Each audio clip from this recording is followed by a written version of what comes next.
Hello and welcome. January is National Anti-Human Trafficking Awareness Month. On behalf of the Prince George's County Human Trafficking Task Force, we invite you to watch a series of videos from a survivor interview on how we that help or assist those that are in human trafficking navigate through various systems. We hope you learn something from it. My name is Renee Battle Brooks, Chair of the Prince George's County Human Trafficking Task Force and Executive Director of the Prince George's County Office of Human Rights, where the task force sits. Thank you. Hello, and thank you so much for being willing to talk to us about your journey through services that you received here. So, Blanca, thank you. Please, what would you like to tell us? Thank you for having me, and I am thankful for the opportunity to talk about my journey, like they say. So I think that so many people is not aware about this problem with our community, and it is because it's not enough information out there. So I've been here for maybe 4 years now, and I received the service from Safe Center. I've been working with my case managers, and I think that I'm a different person now. But I've been through so much, and I think the most important part of this conversation is just making aware to the people about this problem, because it's a big problem, because we don't know that we are living in hell, because we don't know. And basically people take advantage of us because we don't have help, and there's not a lot of places like Safe Center. Yeah, thank you for that. If this was the perfect world, and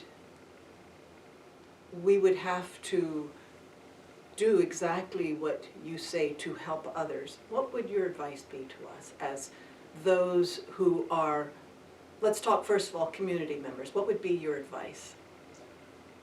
My advice is to look at the people and maybe just give them the chance to talk a little bit more. There's a lot of people out there that, and I'm sure that they have the same situation like me, but it's just the fact that we feel like we got no voice. Yeah. And the people who is inflicting the crime on us make us think that we got no rights and no voice. So, in a perfect world, it would be just maybe just have more information where we can go, who we can talk to, and just learn from the surrounding. Talk to people. I had no chance, when I was in the situation, I had no chance to talk to nobody. I wasn't allowed to talk to nobody. I didn't know my own address. Yeah. I was working for nothing, basically. But my everyday was like, if you talk to somebody and they know that you are immigrant, they're gonna call the police on you. They're gonna send you back to your country. And that was the worst fears that I had to go through, So yeah, it's just information, and because we just don't know that we are in that position. Yes. So I think what you said is so important for all of us to hear about talking and information. Can you tell us a little bit about how you learned about the services and what made you decide to come to the Safe Center in particular? I touched so many doors. It is not easy. Wow. It's not easy. What made it challenging, the doors that you were knocking on? I had to accept, first of all, I had to accept that I was a victim. Mm-hmm. I didn't feel like as a victim. Yes. I thought I was the bad person in this case. Mm. Sorry. I was like, well, if I call the police on this person, what they gonna do to my family in my country? Mm. Because this person got the access to, that was my worst fear. And I was looking for help, and I was living in a shelter at the time, so I had to challenge myself to moving around the place that I was living at, because I didn't know how to take the bus, call an Uber. Yeah. This country is just full of technology that I didn't even know at Yeah. the time. And then I was learning how to use my emails and send emails to the people. My case manager at the time from the county, she was helping me, and we touched a lot of doors, but they always say the same thing. You have to go to the police and do the report, and that's the worst. How could I do that? Yeah, so one of the barriers for those that serve folks is to listen, and so telling somebody that they have to go to the police is something that is a barrier Yes, in your shoes that you felt.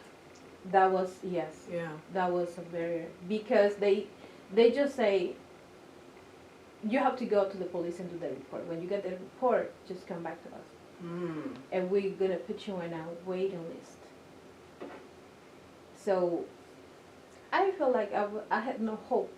Yeah, yeah, It's just the fact that you don't know that you are a victim. yes. After that, you have to learn how to look for help Yeah. and just find the right help. It's just challenging, because human traffic is not a subject that everybody knows how to Yeah. manage. Yeah. So you've talked about several challenges, right? You've talked about, first of all, not identifying as a victim, which is the first sort of hurdle. Yes, And then really once you reach out, then having others tell you what you have to do before they can help you, right? yes. What are some of the other challenges that we who are in this field can learn from you about? What are some of the challenges we should be aware Language. of? Talk to us about the language challenges. Wow. Language.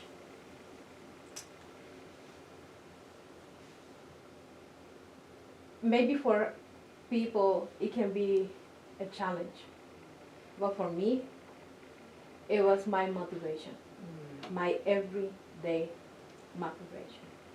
I had to learn it. I had to do it because I had no choice. And I was living in a place that nobody speaks Spanish, not even one. Mm. And first thing they told me was, if you got no papers, if you have no passport, because this person took all my documents. Right. And shelters have their own way to do things, and helping you with everything, but at the same time you have to have your papers, because you have to make a plan. How you gonna get a house? Yeah. Who gonna rent you an apartment if you got no social or tax ID Right. or something that proves that you are who you say you are? Right. And this person told me, why you don't go back to your country if it's so difficult? I'm so sorry. And I feel like, well, I'm not going back. I'm here now. And I told her, you don't know what I've been through to get here. So I'm not gonna stop. So my next meeting with her, I had my script. I went to, Google, and I Googled what I needed to say, and I said it. Wow. I don't know how I'm gonna do, Yeah. but I'm going to do it. And And I had to learn. I went to tutorials. I was talking to the people around me, and I had good friends at that time, and they were very patient with me, and I learned it. And I feel like that's the most beautiful thing that I did, because I feel that I'm a better person every day. I'm learning every day. Yeah. I'm learning every day. But just to get to Safe Center, it was challenging. Yeah. So let's just recap for a moment, because I do want to hear particularly the journey to Safe Center. But so the challenges we've talked about are not identifying.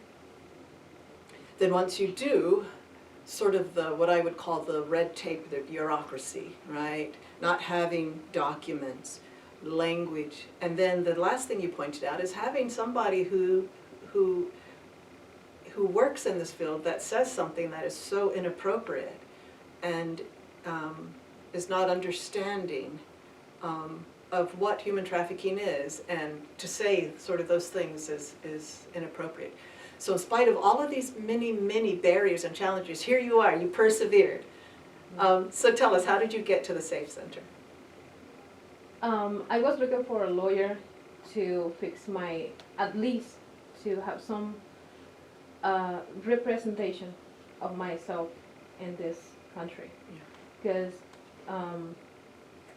all my documents were taken, and I had no way to get at least a bank account or driving license or something. Or just the fact to do your taxes, you have to have your passport. Yeah. And well, I found this lady. She was a lawyer. It was I can't remember right now the organization's name. Mm-hmm. And she told me about Safe Center, and she said, quote, "We don't have too much experience with the human traffic, but it looks like you've been through something very similar. Right. So I will call her. I'm gonna talk about your case, and I will let you know if they are allowed to help you." And this was in a different county, and I think a different state too. And so then she called this person, and this person calls me. Thanks God she was bilingual, and we had the chance to speak and discuss my situation. My story, I've been talking about my story so many times that I feel like it hurts less every time I do it. But I had to do it with person that never helped me. Yes. I had to say it so many times, Yeah. and nobody did. So I had a meeting with her, and she said, "Well, yes, Yvonne is right. You have to do the report. This is the first step. But you won't be alone. I will be with you." Just the fact that somebody would be next to you on the phone, because it wasn't not even in person, because I think COVID was around at the time. It was so good for me. I feel like she got empathy Yes. with my story, Yeah. and we did it. Police came to my place, and we had the conversation and everything. We did the report. That was the first step, and I did it in English, and it was. I just can't believe that I did it, and then I started working with Safe Center. Right. But it took me maybe 8 or 9 months to find Safe Center. Yeah. So I think something you said is very interesting. Correct me if I'm wrong, but it seems that as you're talking to us, you were the driving force through all of these things. It wasn't organizations or people that led you on your journey. It seems that you were driving it. Yes. My case manager at that time was the one who got the phone numbers and address. Right. For the safe center? For the other places. Okay, gotcha. Yes.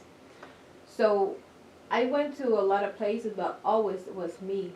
Yeah, My presence. yeah, She just got my, like phone numbers, address, and the transportation. right, So I had to go by myself yeah, and talk to the people and everything.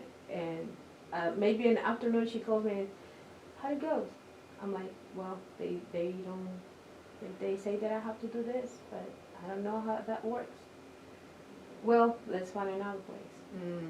Nobody was next to me when I was knocking doors and looking for lawyers. This seems to me, as we're talking, that for those in the helping fields, that having a companion or an ally or somebody with you is super important as you're going through this journey Yeah. and learning all the different ways or organizations. Yeah, I think that's important for us to hear. Yeah, that's the reason why I say we have to accept, and I think that the most important thing is just to recognize that somebody is in danger and is a victim of human traffic. And when you see that, I think we should have somebody all the time, because you are fighting not just with the system and bureaucracy, you are fighting with your own problems, with your own feelings. I received my first therapy and I had to deal with those bad dreams and suicide thoughts, and I felt like nobody believed me.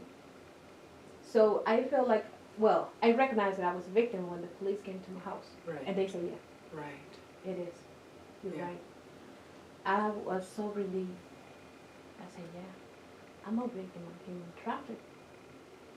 And after that it was, it went well. But always we have something to do next, and it's a different challenge. But just to get the help is just difficult. It's difficult. This is really, I keep saying it, important, because it is. I don't think we think about that allyship from that perspective. So, having my mind is now thinking of ways, having volunteer programs for folks that are available either in person or to at least be there on the phone, to be that person in the room on speaker to help listen as you're going through different systems to explain. So this is so helpful. What are some other things that you can share to all of us who work at different parts in the helping field that is so important on your journey? I would say to find a place to live. You don't leave your situation because you got nowhere to go. You have nowhere to live and you don't know how to get a place. And even if you find a place, you have to submit so many requirements to get a place. And I understand, that's the system. Yeah.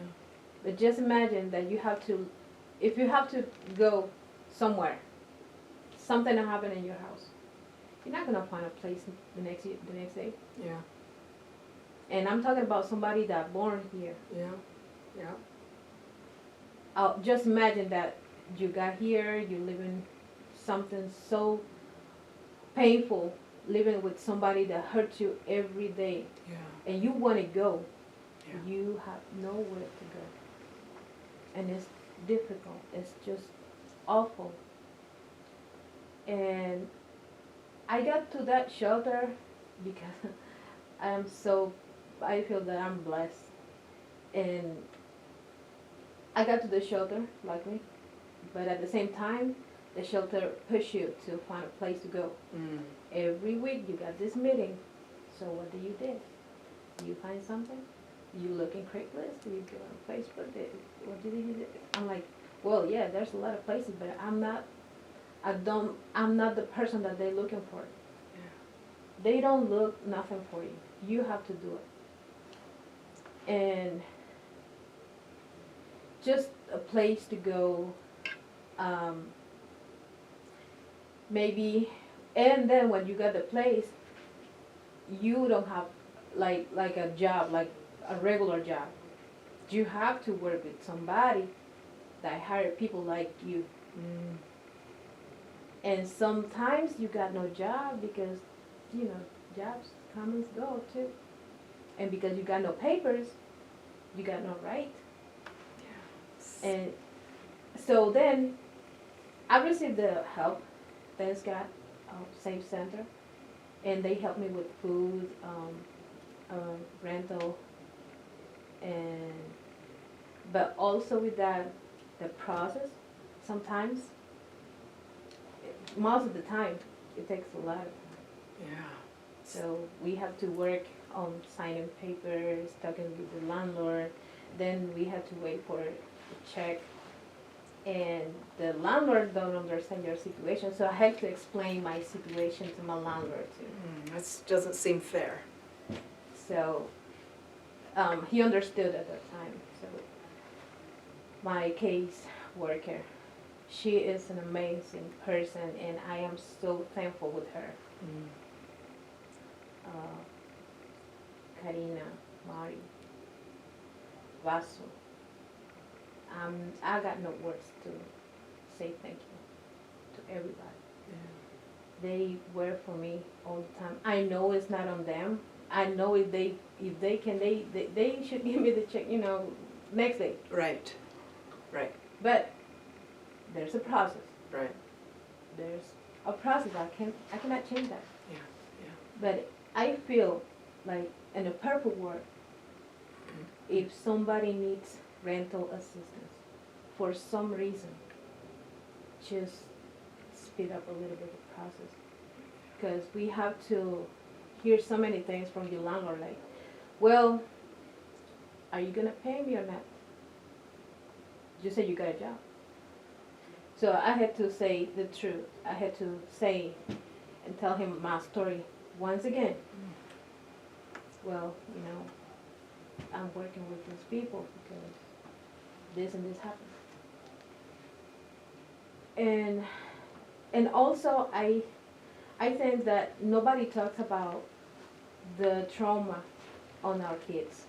Yeah. I got a daughter, and she been through the same thing. And I was her therapist too. Wow. Everything I learned from my therapist, I had to share it with her. She was there when everything happened.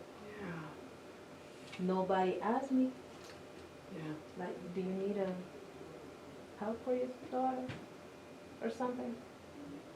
I had to improvise that. Yeah. Blanca, you've given us a lot of really good insights on ways that we can better serve.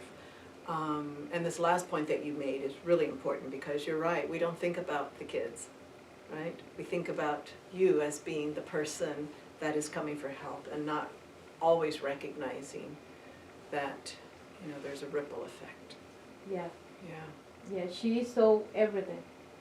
Yeah. But I didn't realize that at the time because me too, I was focused on myself. Sure, sure. Yeah. And one day she woke up and she was like, Mom, are we going to the same place or we gonna stay here forever? I said, oh my God. Oh my God.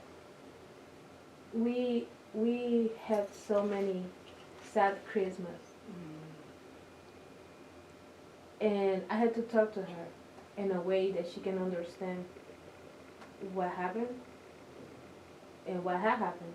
Right. And because she kept asking for this person, and I'm like, no, she's not good. And the reason why is I had to say it. Yeah. And once again, I had to explain to my daughter. And I've been working with so many people now, and I understand that everybody do their jobs and they can't change the system and the times, waiting times. But sometimes we have to be maybe more, have more empathy, because we don't know what this person is going through at the time. We don't know the situation. Yeah.